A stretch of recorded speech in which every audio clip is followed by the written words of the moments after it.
તો જય માતા જય શ્રી કૃષ્ણ મિત્રો, સ્વાગત છે તમારું આજના વ્લોગમાં. તો ભાઈ નાસ્તો રેડી થઈ ગયો છે અને નાસ્તામાં રીતે બનાવ્યું છે આજે ભાખરી, રોટલી અને ચા અને આથણા છે, બરાબર છે. અને મમ્મી રીતિ બે નાસ્તો કરવા બેસી ગયા છે. મમ્મી જય શ્રી કૃષ્ણ. રીતિ જય શ્રી કૃષ્ણ. તો કાંઈ નહીં, હવે નાસ્તો કરી લઈ. તો ભાઈ અત્યારે વાગી ગયા છે 11:30 અને અમારા પ્રભાભાઈ તૈયાર થઈ ગયા છે સ્કૂલે જવા માટે. તો જો એ બેઠા બેઠા સલાડ ખાય છે. હા પ્રભા, સલાડ ખાશો? ડાયટિંગ શરૂ કર્યા છે?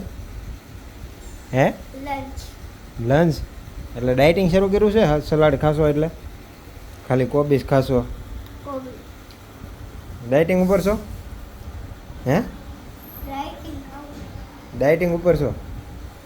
ડાયટિંગ ઉપર છો? કે હવે અમારા પ્રભાભાઈ છે ને ડાયટિંગ ઉપર છે, તો ખાલી છે ને અત્યારે કોબીનું સલાડ જ ખાય છે. તો કંઈ નહીં, અને હેરવેર છે ને ભાઈને ટીવી જોઈ છે તો શરૂ કરી છે. હવે જોહે આમાં કાર્ટૂન બાટૂન. કંઈ નહીં, પ્રભાભાઈનું મેં કીધું એ પ્રમાણે છે. અસ્તિબેન સ્કૂલે છે અને રીતિ ગઈ છે ધાબે, થોડું કામ છે. તો ભાઈ રીતિ ગઈ છે ધાબે, કપડાં બપડા લેવાના છે એટલે.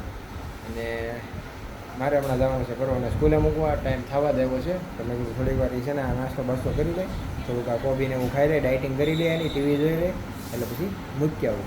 તો ભાઈ રીતિ ધાબા ઉપર ગઈ હતી, નીચે આવી છે. પૂછવી હું પેલું ભાઈ ડાયટિંગ શરૂ કર્યું કે શું છે એમ. તો રીતિ પરવા કોબી ખાઈ છે, ડાયટિંગ શરૂ કર્યું છે કે હું? એ નહીં સંભાળો કરો છો ને, હા, તો એ કે મારે કોબી ખાવી, તો મેં કીધું વાઈટ કામ કરી દીધી, હાલે ખાશો. મેં કીધું આ ડાયરેક્ટ મેં કીધું સવારમાં સલાડ ખાય છે. મેં કીધું એ જો ખીચડી શાક ને બધું ખાઈને બેઠો છે, શાક રોટલી ખીચડી. નગર મેં કહું કાંઈ નક્કી ન હોય, ડાયટિંગ શરૂ કર્યા હોય. મેં કીધું તમને શું લાગે ડાયટિંગ કરે એવું શરીર છે? એટલે તો કહું છું, આ શરીર છે ને ડાયટિંગ શરૂ કર્યા. મેં કીધું એ પાછા કે હોતે ને હા શરૂ કર્યા છે કે. અને ડાયટિંગમાં શું છે? જોઈ ગયો, હા હા, એ લઈ ગયો, પણ એ કઈ ખાવે થોડી મૂકી દે બેન કરે. અને આનું શું છે, ડાયટિંગમાં અંદાજ હોય ન હોય ને, હા હા કર્યા કરે. ડાયટિંગ હું કેવાનું ખબર ન હોય ને, તો પછી પૂછો એવું હા, જાણે આવડતું હોય બધું. તો કાંઈ નહીં, હમણાં પ્રભાભાઈને સ્કૂલે મૂકવા જવાનો ટાઈમ થઈ ગયો છે. પ્રભાભાઈ થોડી વાર છે ને ટીવી જોઈ લઈ, ટીવી જોવી છે બરાબર, પછી એને મૂકી આવી સ્કૂલે. ઓકે ઓકે, એને મૂકતા હોય બેનને લેતા હોય. ઓકે, હવે એકને મૂકો તો એકને હાસવીલો હવારમાં ને પછી બીજો ટાઈમે આવી જ જાય. હા પેલા સારું હતું, બપોર પછી બે વ્યા એ જતા. ભાઈ જાત આપણે ફ્રી રહેતા. હા, હવે બે એક જાય તો એક તો રહે છે એમ. પણ આ સારું, હું આખો દિવસ મારા છોકરા વાળે ટાઈમ નીકળે.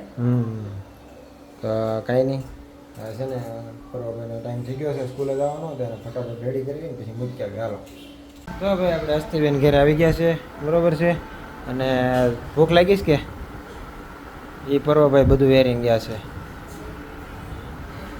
તો કાંઈ નહીં, ને રીતિ બનાવતી હતી ઓલું સંભારો, હવે જોઈ બેનો છે કે નહીં. હાલો, તો રીતિ હસ્તીબેન આવી ગયા છે ઘેરે, અને તું ઓલો સંભારો બનાવતી હતી, બની ગયો? હા, બતાય. તો ભાઈ જો આ છે સંભારો, બરાબર છે. આવડે છે ને મમ્મીની રીતિને બહુ ભાવે છે, તો એ મમ્મી અને રીતિ બે ખાય. અને અમારે આટું છે બટાકાનું શાક ને રોટલી અને ખીચડી. તો કાંઈ નહીં, હવે રસોઈ બને છે, ગરમા ગરમ રોટલી બને. બટેકાનું શાક રોટલી તો બધા હાટું કરવાનું હતું, અને ખીચડી પરવને હાકી દીધા, ખીચડી પરવા હાટું કરી બધા હાટું. પણ આમ પરવન શાક રોટલી નથી ખાવાની, ખીચડી ખાવી. ઓકે, તો કાંઈ નહીં, રસોઈ થઈ ગઈ છે.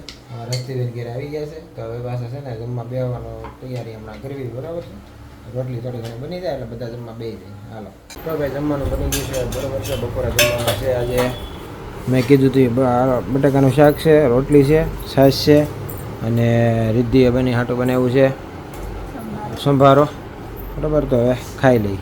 તો ભાઈ હસ્તીબેનને જે કાલ રાખડી બનાવવાની છે ને, તો એની હાટું હસ્તીબેન જો બધી પારીઓ ને બારીઓ નોખું કાઢીને બધું એક ડબ્બીમાં ભરે છે. સ્કૂલે રાખડી બનાવવાની છે એટલે. અને રીતિ તું શું કરીશો? ઓકે, નાની પડે છે જો. હા, તો આવડી પારી કાઢશો? હા, તો પારી હવે બંગડી થાતી નથી તો પડી જ છે મસ્ત. તમે પારી કાઢ દો ને રાખડીમાં લગાવવા થાય. હા હા, વેસ્ટમાંથી વેસ્ટ કરી નાખો. તો કાંઈ નહીં, હવે અસ્થિની જે રાખડી, જે મેન રાખડી જે એને બનાવવાની છે ને સ્કૂલે, એની તૈયારી હાલે છે. તે બધું કમ્પ્લીટ અત્યારે કરી નાખે, સવારમાં માથાકૂટ નહીં, તો એને કમ્પ્લીટ કરવા દઈ. અને હવે થાકી ગયા છે, એડિટિંગ ને એવું બધું વધી ગયું છે ને, સવારમાં લાગવાનું છે વહેલું. તો આ વ્લોગમાં કરું છું એન્ડ.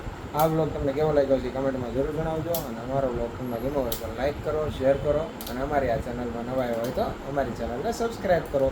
તો મળીએ હવે બીજા વ્લોગમાં. જય માતાજી, જય શ્રી કૃષ્ણ. તમારું અને તમારા પરિવારનું ખાસ ધ્યાન રાખજો. આવજો.